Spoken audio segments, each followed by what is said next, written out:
嗱，我哋就準備咗兜水。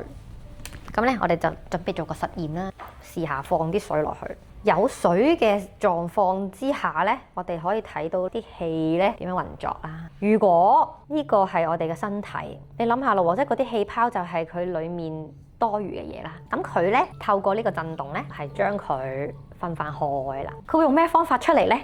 嗱，除咗例如頭先嗰啲大小二便、眼水、鼻水、口水、氣、放屁、出疹、皮膚痕。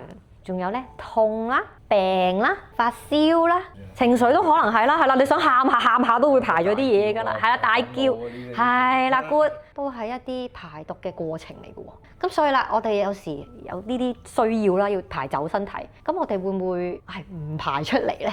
咁所以啦，當你係嘛氣血通暢嘅時候，嗰啲排出嚟嘅反應咧，佢就會比較多啦。頭先咧，我哋玩咗咁耐啦。咁你就會咧調動咗你身體裡面啲氣血啦。當你敲嘅時候，你會敲到哇，你頭又痛，唔知邊度痛咁樣咧，係好正常嘅。就係將你身體咧一路壓抑住好耐都未有機會推陳出新嗰啲嘢，佢就係一次過幫你清咗出去。咁所以咧呢一個就係佢最簡單嘅一個原理啦。有冇問題想問啊？